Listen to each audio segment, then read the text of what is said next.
What's up, everybody? Matt Gajewski here, back again talking college football. It is my favorite time of year, Maction. We are on to the Wednesday slate for Week 11, another doubleheader on deck. If you like this content, please consider subscribing or leaving a like on the video. Those things help a small channel like this a ton, so I can't thank you enough if you've done either of those things. If you have a request for later in the week, please leave it in the comments. On Friday, we will get to all the games we missed throughout the week and try to really touch on the ones that you guys want to hear about. Last thing, if you or someone you know has a gambling problem, please call or text 1-800-GAMBLER. We'll be talking sides and totals.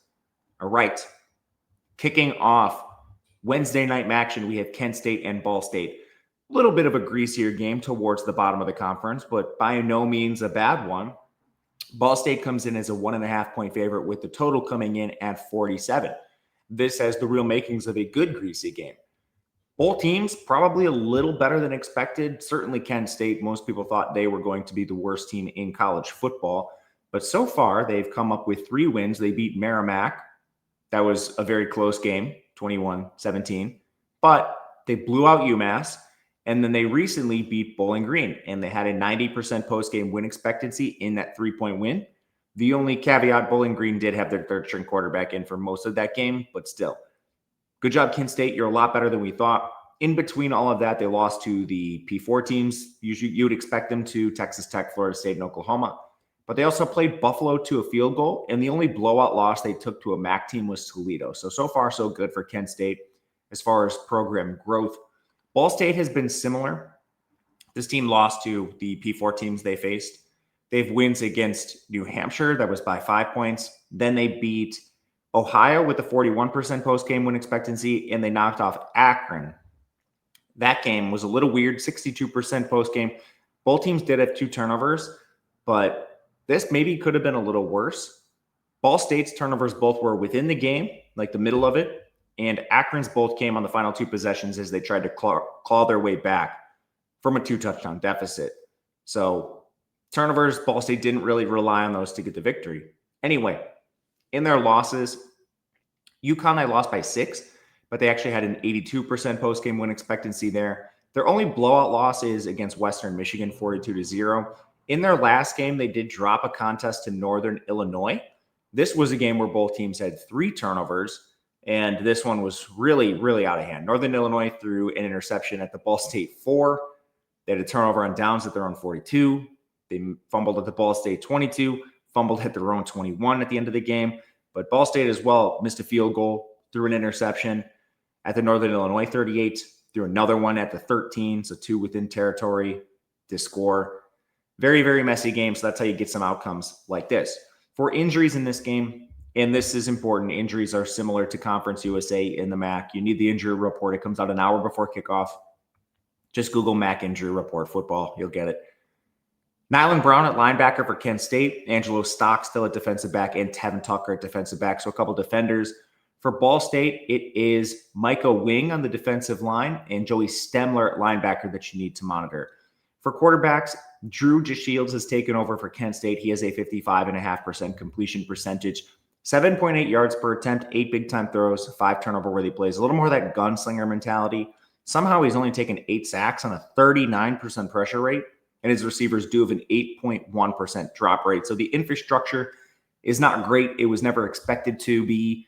This team is dead last in pass blocking in the country, and they're 129th in run blocking, so bottom 10. There are a couple things that you could argue. One, they maybe have played their worst football already. They have played some good defensive lines. And 2, they have made some changes that maybe helps this team. They've begun to look at Junior Diallo over Tyler Meadows at left tackle.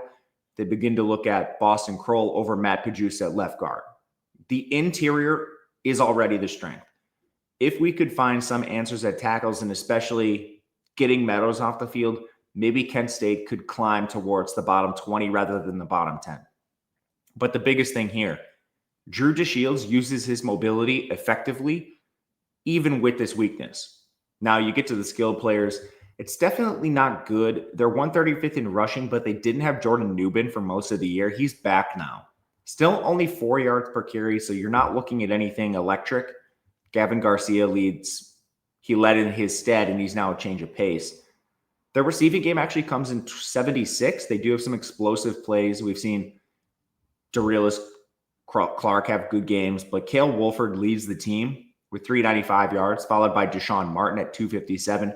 It's about an average receiving group in the MAC. So you kind of get decent play from them. The drops have really hurt their offense at times. But overall, I have no qualms with the receivers. They'll be facing a Ball State defense that's 125th. They're 129th against the run, 126th in coverage. Interestingly, they are 26th in pass rush. That could be an advantage that they hold over this Kent State offensive line. But they haven't played the best slate of offenses, only 2 in the top 40. They did do a good job against both, so that needs to be mentioned. As far as MAC quarterbacks they faced, Brock Lowry from Western Michigan hit them for 8.3 yards per attempt. Ben Finley from Akron got them for 7.3. But it has not – the MAC is full of weak quarterbacks, and then you have about 4 that are real difference makers. They haven't faced most of them yet. On the ground, they've been a little bit weaker. Northern Illinois hit them for 5.4 yards per carry. Both Western Michigan and UConn were also above that mark.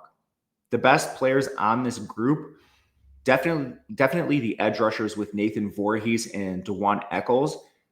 Darren Conley inside is right there too. That's how this defense wins if they're going to beat Kent State. Overpower that offensive line with these 3 defenders up front, and the back end is weak. There's no way around it. If Kent State can protect, they should be able to throw the ball over Ball State. Even in just Ball State's last game, 9 defensive backs played 20 snaps, at least 9 of them. That's just an outlandish number for this point in the season for Ball State. So far, it's not even the offensive line. I just trust Drew DeShields at some point to be able to move the ball because he is so effective with his legs.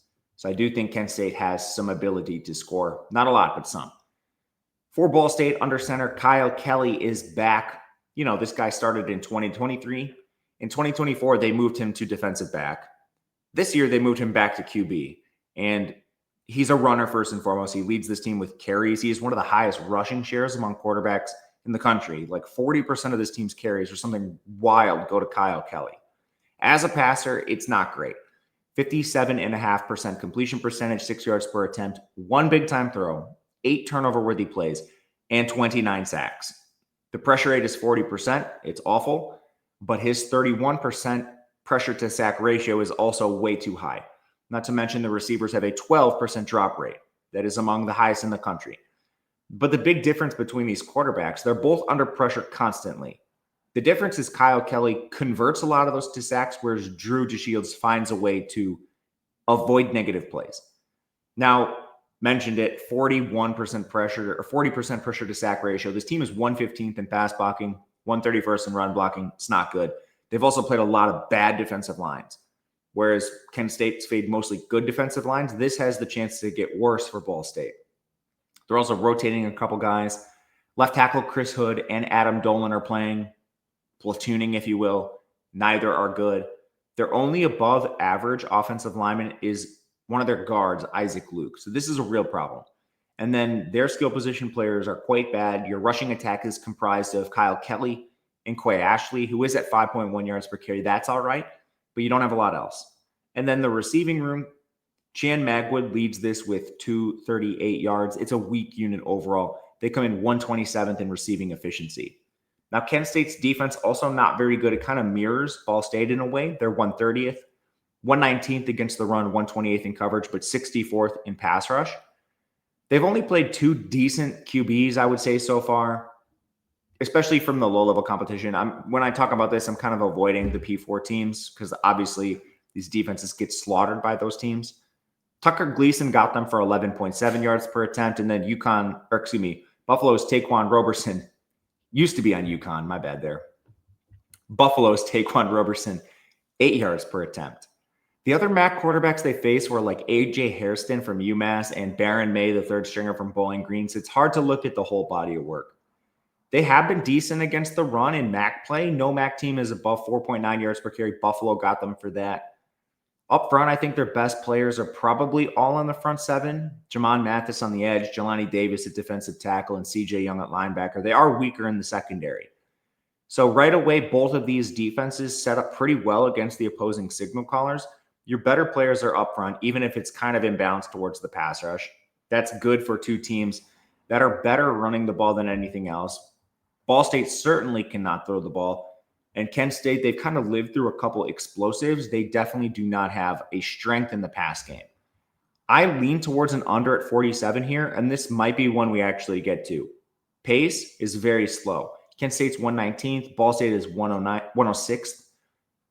Both quarterbacks are not pass-first guys, and both defenses are a little stronger up front if you want to call them strengths. So that's where we'll lean here. I'm not sure if I'll get to this, but you're hovering around some key numbers. I wouldn't be surprised if this changes in your favor if you wait. So that's the approach I'm going to take. Another game, this one a little more exciting. Spread is wider, but I think maybe it could come in inside of that. Toledo, Northern Illinois. Toledo is a 14.5-point favorite. The total is 42.5. I'm very interested in an under 42.5. I wrote bet on the screen because I will take it if it is the number that is available before kickoff, but I think there's a chance this gets to 43 and maybe a little bit beyond that. I'm not 100% sure, but I'm going to wait in case a better number does come up and take this number if I need to. Pace is a little better. Northern Illinois is 90th and Toledo is 82nd. But I still think there are some factors that affect this. First of all, Northern Illinois just completely abandoned the pass altogether last game, and they were already 126th in pass rate. We're talking single-digit pass attempts. We had Telly Johnson and Siobhan Wright handle over 40 combined carries in the game, and that's not even including what their quarterback did.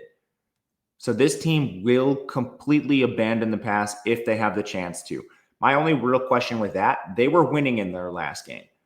If this game is a negative game script, which it projects to be, do they still take that up? It's almost like a triple option approach. Do they still play like that, or do they go back to a more balanced approach?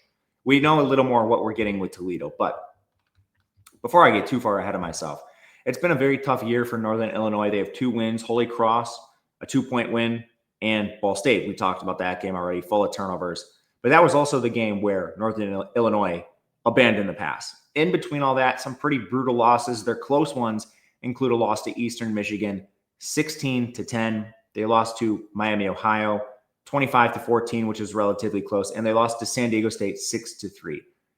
Of course, they lost to their P4 opponents. But the one thing you could say about Northern Illinois, a lot of these games have been closer than you might expect. For Toledo, they're towards the top of the MAC as usual. Played a very close game against Kentucky in non-conference, beat Western Kentucky, and then beat Morgan State. Within the MAC, they had a tough loss against Western Michigan by 1 point, but Western Michigan is a very good team, no shame there. They slaughtered Akron. They lost to Bowling Green in a game where they had a 77% post-game win expectancy. Toledo had 13 penalties. They went 3 of 15 on 3rd and 4th downs, part of that because penalties ruined some of their short fields. And they had a turnover on down at the Bowling Green 21 and another at the Bowling Green 2. You have those things happen, and it's going to be hard to win a game where you rightfully should. Since then, they beat Kent State, and then they just lost to a revitalized Washington State. That's a weird team. Anyway, it's been a little up and down for Toledo, but mostly good. Injuries are cleaner in this game. For Northern Illinois, it's just Dante Harrison at corner, and Toledo's Chip Tranum at running back has missed the last 2 games. At quarterback, Josh Holst has been mainly a disaster for this team. 61.5% completion, 5.1 yards per attempt, 4 big-time throws, 5 turnover-worthy plays, 3 interceptions, only 8 sacks, which is all right. This team actually tried to bench him at one point, and it didn't work. So Davison was horrible. They had to go right back to Josh Holst under center. But the big problem with this team this year has been turnovers. The thing you can say is a lot of them, at least interceptions, are not coming from Holst. The 3 interceptions, you've got a lot of fumbles for this team, which hypothetically should be something you could clean up. And the offense has really put them in tough spots. We'll get to the defense, but it's a good defense. If this offense can play a little better, and maybe that's why you go to this sort of like really run-heavy scheme, you might be able to grease out some victories or even just cover spreads, and they've already been doing that. The offensive line's not bad for the MAC. They're 96th in pass blocking, 99th in run blocking. They made a good decision and bench Izuchukwu Ozo for Ross Legal. He's played only 100 snaps, but so far the returns have been pretty good for him.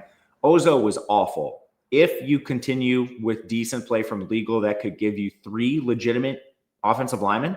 Evan Malcorn, Aiden Tweedy have been fine. And really, that leaves just one major liability, Abiathar Curry, who's a guard on the offensive line.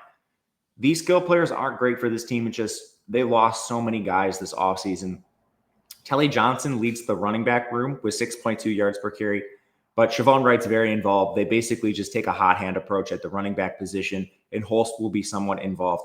It's their receiving room that is really bad. Deary Rogers, he leads the group with 439 yards. Their second leading receiver has 110 yards. This is just it's not a legitimate group. So can they do enough against Toledo? Probably not. Toledo is the best defense in the MAC right now. They're 16th against the run, 28th in pass rush, 9th in coverage. The only blip on the radar came against Bowling Green's backup, Lucian Anderson, 9.7 yards per attempt. They've only had two other quarterbacks even reach 7 yards per attempt. Kentucky is the only team that rushed on them. Of course, they're an SEC team. No one else has been better than 3.7. No MAC team has been above 2.5 yards per carry. This is an awesome defense. If you look at any sort of NFL draft content, which maybe you do, maybe you don't, you're a college football person, I would guess, Emmanuel McNeil Warren, their safety, actually is going to get drafted.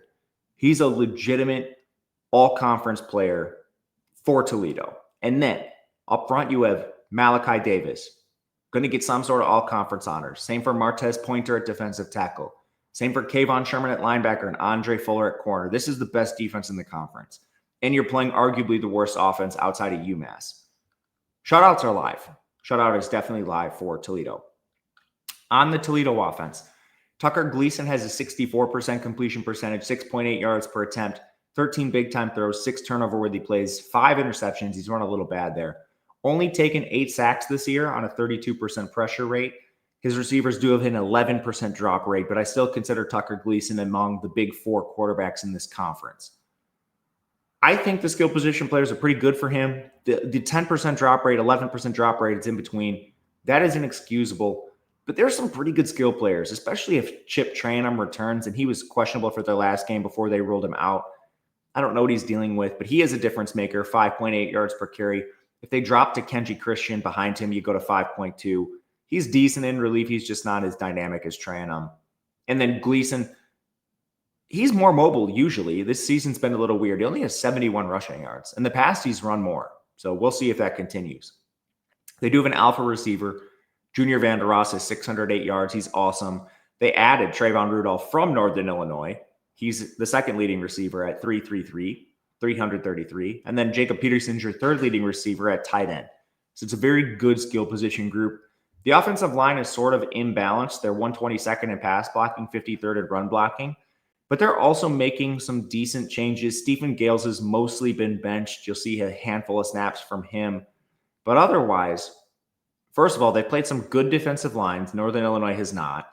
And their interior is already a strength. Carter Foudy, Anthony Boswell, Ethan Spoth are awesome. So you've kind of just been trying to figure out the tackles. Gales was a disaster. You now started playing some other guys.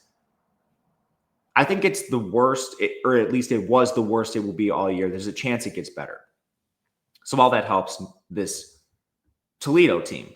With that said, I've been a little impressed with Northern Illinois' defense. They come in 72nd, but they're 60th in run defense, 109th in pass rush, 82nd in coverage. The only quarterback that really decimated this team was Parker Navarro from Ohio, another big 4 in the MAC. 8.9 yards per attempt, but he's the only G5 quarterback above 6.5 yards per attempt. And same thing for the rushing game. Ohio was at 6.4 yards per carry, but that's the only G5 team above 3.9 yards per carry against them. They actually have some good players like their linebacker, Quinn Urweiler is awesome. Jasper Bueller is good in the secondary. This is a pretty good MAC defense, and that's even just evidenced by the scores this team has allowed. You're talking single digits from Ball State. Ohio crushed them, so there's that. But 16 against Eastern Michigan, that's a pretty good offense. 25 against Miami, Ohio, good offense. 6 against San Diego State, that's awesome. Only 20 against Maryland. I think there's a chance this defense stops Toledo at some points in this game, which points me directly to an under, which, circling back all the way to the beginning, pace is still below average, even if it's better than the first game. But both defenses are certainly a strength of these teams. I've been impressed with Northern Illinois, and Toledo is the best defense in the MAC. So with pacing being poor, both teams, and the other thing, if Northern Illinois is going to throw the ball single-digit times. Your pace could slow even further. So, leads me to the under, and that is where we will leave this. We'll be back again tomorrow, another doubleheader. Not in the MAC, but still a fun game. Until then, thank you guys for watching. Good luck, and we will see you next time.